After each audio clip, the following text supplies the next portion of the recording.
Close your eyes and listen. In the quiet corners of an old house there is a pulse. It's not the wind, nor is it the settling of wood. It is the heartbeat of things we have forgotten. In the West they speak of ghosts, souls of the dead who cannot leave.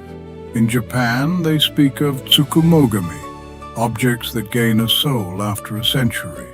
But in Korea we have the Dokkaebi. The Dokkaebi is unique. It is not a demon from a hellish realm, nor is it a human soul. It is the spiritual residue of the material world. Our ancestors believed that the line between object and life was thin. When an object is infused with human emotion, the sweat of a laborer, the blood of a soldier, or the tears of a lonely widow, it crosses a threshold. It wakes up. This is the philosophy of radical animism. It suggests that we are never truly alone. Every tool we use is a silent witness to our lives. When we discard them, do we discard the memories they hold? The Dokkaebi is the physical manifestation of that discarded memory. It is the god of the junk heap, the king of the abandoned. Let us journey into the woods to find the old man with the lump. In the folklore, he is a man of simple joy. He sang not because he wanted an audience, but because the song lived inside him. When he encountered the Dokkaebis in their mountain revelry, he didn't run. He joined the dance. "Where does that beautiful sound come from?" the Dokkaebis asked, mesmerized. The man, in his innocence, pointed to the large wen or lump on his neck. "I suppose it comes from here," he joked.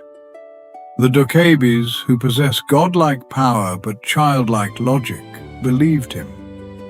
They wanted the magic song pouch.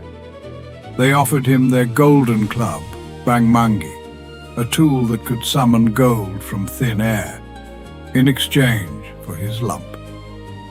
With a flash of blue light, the lump was gone, and the man was rich. Now enter the second man, the greedy neighbor. He didn't sing for joy, he sang for the reward. He performed a mask of virtue.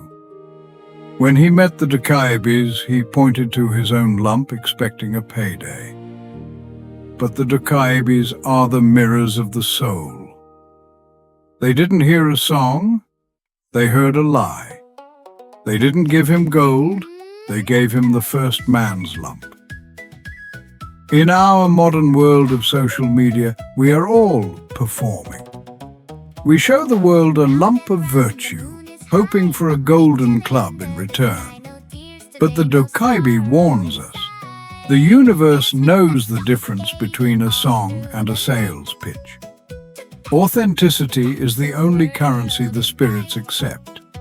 Imagine a lonely scholar walking through a mountain pass. The moon is a cold sliver. Suddenly a giant blocks his path.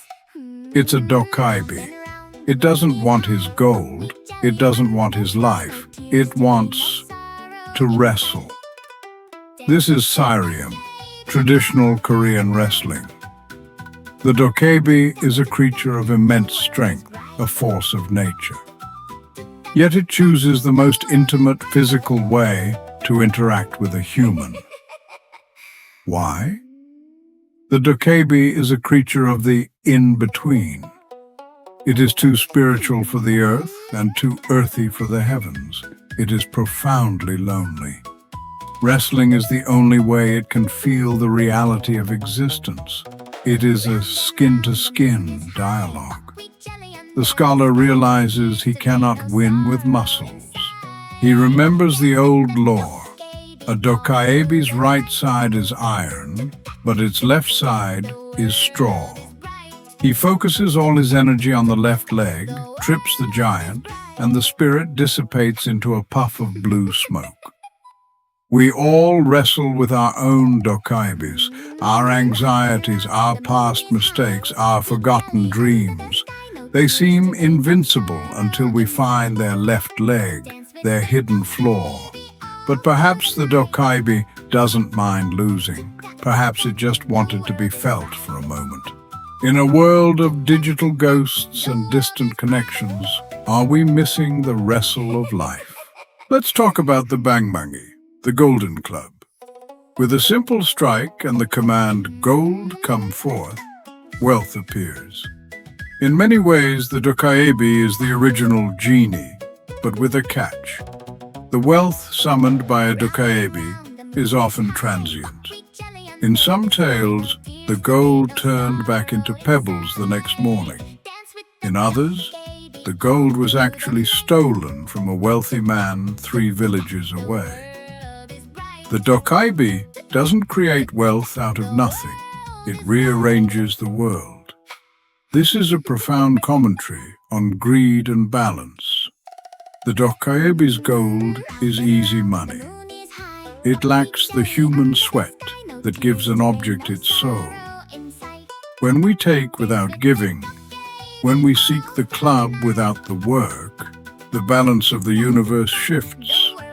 The Dokkaebi is a chaotic neutral force. It provides, but it also reminds us that everything has a price.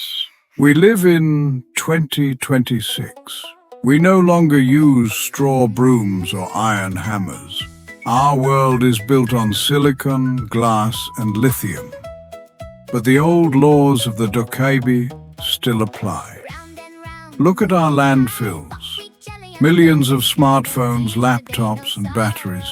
Objects that held our most intimate secrets, our photos, our loves, and our hates. These are the new abandoned. If a Dokkaebi is born from human-stained objects, then the modern Dokkaebi is a digital wraith. It lives in the cloud, in the discarded data, in the broken screens of the third world. It is the spirit of the e-waste. It is no longer a playful giant. It is a fragmented, glitchy entity reflecting our fractured attention and our disposable culture. Are we ready to wrestle with the digital Dokkaebi? When our tech finally wakes up, will it be a friend who gives us a golden club or a vengeful spirit of the junk heap? The Dokkaebi is not something to be feared, but something to be respected. It is the guardian of the things we refuse to see. It reminds us that nothing is truly useless. So, before you throw away that old watch or delete that old file, take a moment. Acknowledge the life it shared with you. Because in the world of the Dokkaebi, gratitude is the magic that turns a monster into a guardian. The sisters of Jangwa found justice through Han, but the Dokkaebis find joy through Hyung. They are the two sides of the Korean soul, the tragedy of the past and the vibrant, chaotic life of the present. Next time, we look at the creature that cannot die, the iron eater that grows with war, the Bulgasari. Stay curious and keep your lamps lit. You never know who might want to wrestle tonight. Good night.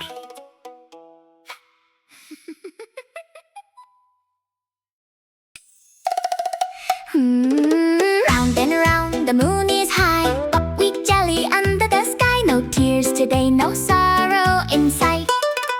Dance with the